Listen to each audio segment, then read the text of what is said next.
Hi friends, welcome to Salem புனிதாஸ் recipes. இந்த வீடியோவில் கீரை ரசமும் பசலைக்கீரை பொரியலும் எப்படி செய்கிறதுன்னு பார்க்கலாம். பசலைக்கீரை பொரியல் 10 நிமிஷத்தில் செஞ்சு முடிச்சிடலாம். கீரை ரசம் டிஃப்ரெண்ட்டான ரெசிபி. நம்ம இந்த கீரையை வேக வச்சு அந்த தண்ணியை வடிகட்டிட்டு அதில் செலவுலாம் வறுத்து சேர்த்து செய்கிற இந்த ரசம் சூப்பராக இருக்கும். குளிருக்கு இதமாக சத்தானதாக இருக்கும். கீரை சாப்பிடாத குழந்தைங்க கூடயும் இந்த மாதிரி ரசம் வச்சு கொடுத்தா அருமையாக சாப்பிட்ருவாங்க. நல்லா சாதத்தை வடிச்சிட்டு நல்லா குழைய பிசைஞ்சிட்டு இந்த மாதிரி ரசம் சேர்த்து கொடுத்தா அருமையாக சாப்பிடுவாங்க. இந்த ரசம் எப்படி செய்கிறதுன்னு இப்போ பார்ப்போம். வாங்க வீடியோக்குள்ளார போகலாம். இது பாருங்கள், பசலைக்கீரை. இதை இந்த மாதிரி பொடியாக கட் பண்ணி வச்சுருக்கேன். பசலைக்கீரை நீர் காய்கறி, நீர்க்கீரை. இது ரொம்ப ரொம்ப சத்தானது. இதை அடிக்கடி செஞ்சு சாப்பிட்டா அவ்வளோ நல்லது நமக்கு உடம்புக்கு. குழந்தைங்களுக்கு தாராளமாக கொடுக்கலாம், ரொம்ப நல்லது. பாருங்கள், பசலைக்கீரைங்கிறது இதுதான் பசலைக்கீரை. இது வெளியிலலாம் அந்தளவுக்கு கிடைக்காது. ஏன்னா சாஃப்டான கீரைங்கிறதுனால பறிச்சிட்டு வரதுக்குள்ளார கசகசன்னு ஆயிரும். இது வீட்டில் ஒரு சின்ன தொட்டியில் வச்சாவே போதும், நிறைய நல்லா புசு புசுன்னு நல்லா செடி நல்லா வந்துடும். கொடி தான் இது, நல்லா வந்துடும். நம்ம அடிக்கடி பறித்து நம்ம வீட்லேயே யூஸ் பண்ணிக்கலாம். ஒரு சின்ன தொட்டியில் ஒரு குச்சி வச்சாவே போதும், சீக்கிரமாக வந்துடும், நல்லா தளன்னு வரும். இதை இன்றைக்கி பொரியல் பண்ணலாம். இது பொரியல் பண்ணலாம், கூட்டு செய்யலாம், கீரை கடைசல் பண்ணலாம், போண்டா செய்யலாம், பக்கோடா பண்ணலாம். இந்த மாதிரி எல்லா விதத்துலேயும் எல்லாமே நல்லா யூஸ் ஆகும் இது. இன்றைக்கி நான் இதை துவரம் பருப்பு போட்டு நான் பொரியல் பண்ண போகிறேன். அதை எப்படி செய்கிறதுன்னு இந்த வீடியோவில் பார்க்கலாம். துவரம் பருப்பு பாருங்கள், ஒரு 1/4 கப் அளவுக்கு இந்த மாதிரி வேக வச்சுருக்கேன். நல்லா வேகக்கூடாது, இந்த மாதிரி வெந்தாவே போதும். மஞ்சத்தூள் போட்டு வேக வச்சுருக்கேன். இந்த அளவுக்கு வெந்தாவே போதும், கசகசன்னு வேகக்கூடாது. வச்ச பருப்பை மண் சட்டியில் போட்டுட்டு கொஞ்சம் தண்ணி ஊற்றி கீரையும் அதோடு சேர்த்து உப்பு போட்டு வேக வச்சு வடிகட்டி வச்சுக்கணும். அந்த வடிகட்டுற அந்த தண்ணியை வச்சு நாம் இன்றைக்கி ஒரு ரசம் செய்ய போகிறோம். சூப்பராக இருக்கும் இந்த ரசம். அதெல்லாம் எப்படி செய்யலான்னு இந்த வீடியோவில் பார்ப்போம். இப்போ ஃபஸ்ட்டு நாம் பருப்பையும் கீரையும் சேர்த்து வேக வச்சு எடுத்து வச்சுக்கலாம்.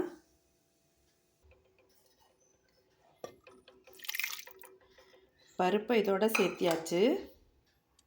தேவையான அளவுக்கு உப்பு, நான் 1 டீஸ்பூன் அளவுக்கு உப்பு சேர்த்துட்ருக்கேன். இது கூடவே நம்ம கட் பண்ணி வச்சுருக்கிற கீரை இதையும் சேர்த்துக்கணும். சீக்கிரமாகவே வெந்துடும் கீரை. இது ரொம்ப நீர் கீரை, அதனால் சீக்கிரமாக வெந்துடும். ரொம்ப நேரம் வேக வைக்க வேண்டியதில்லை, கொஞ்சம் தண்ணி சேர்த்து வேக வைக்கணும். தேவை நமக்கு அந்த கீரையோட தண்ணி ரசம் செய்கிறதுக்கு, அதனால் கொஞ்சம் தண்ணி சேர்த்து வேக வைக்கலாம். இப்போ தண்ணி சேர்த்துக்கலாம். இந்த அளவுக்கு தண்ணி சேர்த்தியாச்சு. கீரையிலேருந்தும் தண்ணி வரும், ஓகேங்களா? இது கூட கொஞ்சம் மஞ்சத்தூள் சேர்த்துக்கலாம்.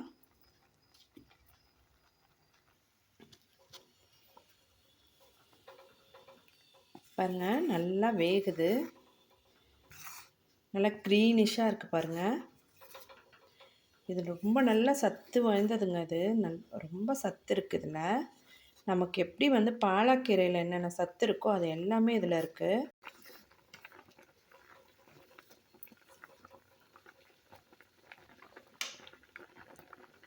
வெந்துருச்சு. இப்போ நம்ம வடித்து வச்சுக்கலாம். தண்ணி பாருங்கள் எவ்வளோ க்ரீனிஷாக இருக்குது. இதில் நாம் ரசம் வைக்கணும். இதுக்கு தேவையான பொருட்கள்: சீரகம் 1/2 டீஸ்பூன், மிளகு அதுவும் 1/2 டீஸ்பூன், கொத்தமல்லி விதை 1 டீஸ்பூன், 1 வரமிளகாய், சின்னதாக இருந்தால் 2 வச்சுக்கலாம். இந்த மாதிரி கொஞ்சமாக தேங்காய், சின்ன துண்டு இஞ்சி, ஒரு 6 பல் பூண்டு, 6 சின்ன வெங்காயம், கொஞ்சம் கருவேப்பிலை. இதெல்லாம் நம்ம வறுத்துட்டு நம்ம அரைச்சி இப்போது நம்ம பருப்பு போட்டு கீரையை வேக வச்சு வடிகட்டின தண்ணி இதோட நம்ம சேர்த்துக்கணும்.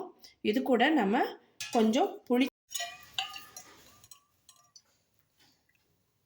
1/4 டீஸ்பூன் அளவுக்கு எண்ணெய் சேர்த்துக்கலாம். இதுலேயே எல்லாத்தையுமே சேர்த்துட்டு நல்லா வறுத்துக்கலாம்.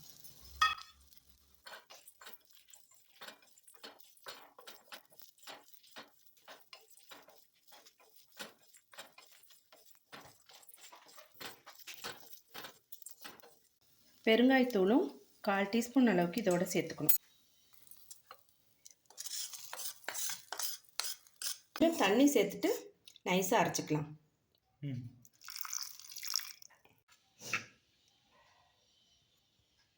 இதை ஒரு பாத்திரத்தில் ஊற்றிக்கலாம். இது கூட நாம் பருப்பு போட்டு வேக வச்ச கீரை தண்ணியை இதோட சேர்த்துக்கலாம்.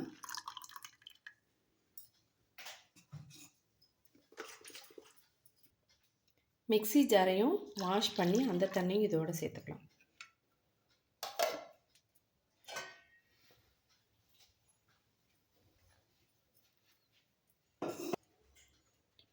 இப்போது புளி கரைசலை சேர்த்துக்கலாம். இது கூட நான் இப்போ வச்சுருக்கிற புளி தண்ணி கொஞ்சம் இனிப்பாக இருக்கும். நான் வாங்கின புளி இனிப்பாக இருக்குது.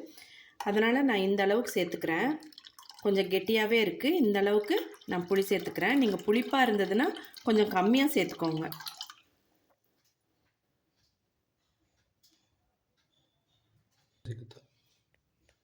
இப்போ இது கூட தேவையான அளவுக்கு உப்பு சேர்த்துக்கோங்க. நான் 1 டீஸ்பூன் அளவுக்கு சேர்த்துட்ருக்கேன். தேவைன்னா ஆட் பண்ணிக்கலாம். இதையும் மண் சட்டியிலேயே செஞ்சிடலாம். நல்லாயிருக்கும் ரசம்.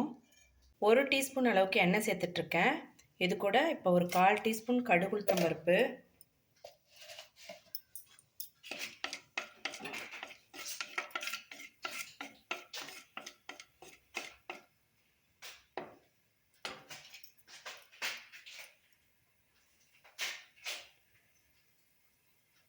தட்டி வச்ச பூண்டு 2 பல், 2 வரமிளகாய், கொஞ்சம் தாளிப்பு வடகம். இந்த ரசத்துக்கு அந்த வடகம் போட்டால் நல்லாயிருக்கும் வாசனையாக. கருவேப்பிலை,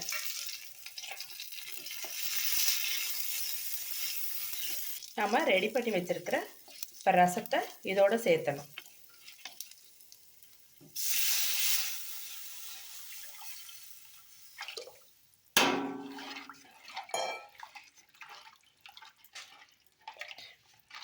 பாருங்கள், ரசமே லைட்டாக க்ரீன் கலரில் இருக்கும். புளிப்பு கரெக்டாக இருக்குன்னு டேஸ்ட் பண்ணி பார்த்துக்கலாம்.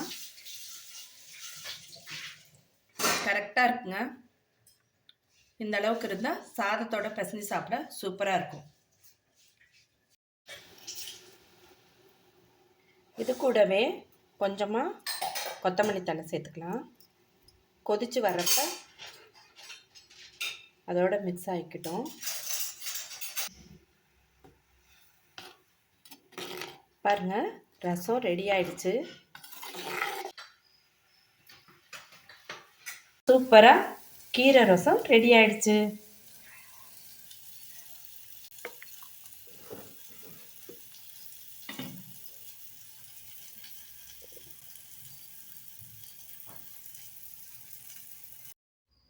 ஒரு டேபிள் ஸ்பூன் எண்ணெய் சேர்த்துருக்கேன். இது கூட கடுகு உளுத்தம் பருப்பு 1/2 டீஸ்பூன் நல்லா பொடியாக கட் பண்ண சின்ன வெங்காயம் 1/2 கப் சேர்த்துக்கணும்.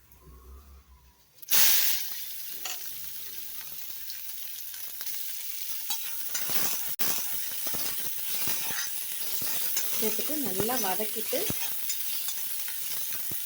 இது கூட கொஞ்சம் தாளிப்போடகம் சேர்க்கணும். கீரைக்கெல்லாம் தாளிப்போடகம் கொஞ்சம் சேர்த்து தாளித்தா ரொம்ப டேஸ்ட்டாக இருக்கும்.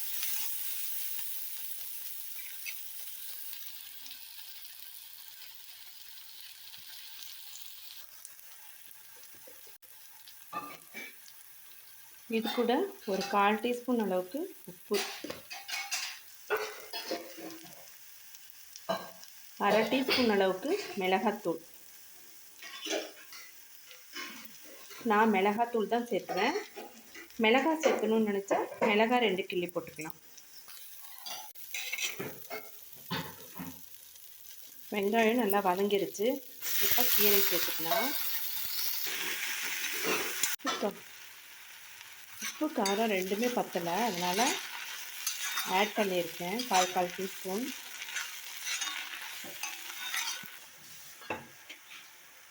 இது கூட துருவின தேங்காய் 2 டேபிள் ஸ்பூன் அளவுக்கு சேர்த்துட்டு நல்லா ஃப்ரை பண்ணிக்கலாம்.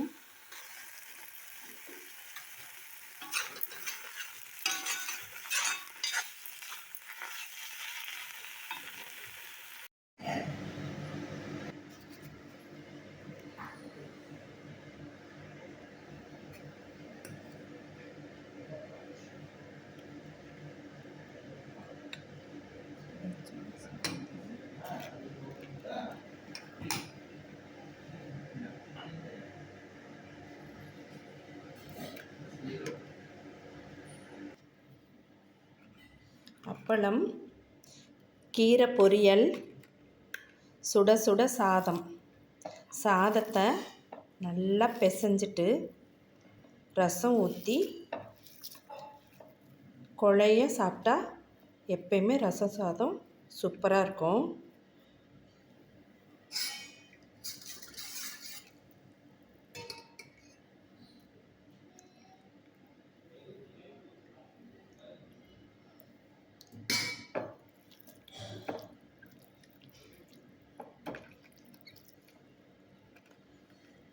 கீரையோடையும் ரசத்தோடையும் சூப்பராக இருக்கும். கீரையோட சாதத்தை வச்சு சாப்பிட்டு பார்ப்போம் எப்படி இருக்குன்னு.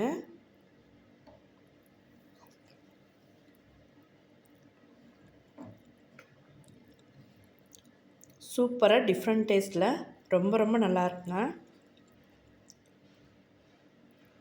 கீரையோட இந்த கீரை ரசமும் சேர்ந்து ரொம்ப ரொம்ப டேஸ்ட்டாக இருக்குது. வித்தியாசமான சுவையில் ரொம்ப நல்லாயிருக்கு. இந்த மாதிரி எல்லோரும் சாப்பிட்ருக்கீங்களான்னு எனக்கு தெரியாது, ஆனால் இது வந்து ரொம்ப டிஃப்ரெண்ட்டான டேஸ்ட்டு. நான் வந்து முன்னாடியே சாப்பிட்ருக்கேன், ரொம்ப நல்லாயிருக்கும். நீங்களும் வீட்டில் செஞ்சு சாப்பிட்டு பார்த்துட்டு எப்படி இருக்குன்னு கமெண்ட் பாக்ஸில் கமெண்ட் பண்ணுங்கள். உங்களுக்கு இந்த வீடியோ ரொம்ப யூஸ்ஃபுல்லாக இருந்திருக்குன்னு நினைக்கிறேன். உங்களுக்கு இந்த வீடியோ பிடிச்சிருந்தா ஒரு லைக் கொடுங்க. சப்ஸ்கிரைப் பண்ணாதவங்க சப்ஸ்கிரைப் பண்ணுங்கள். இதே மாதிரி இன்னொரு யூஸ்ஃபுல்லான வீடியோவில் மீட் பண்ணலாம். தேங்க்யூ ஃபார் வாட்சிங்.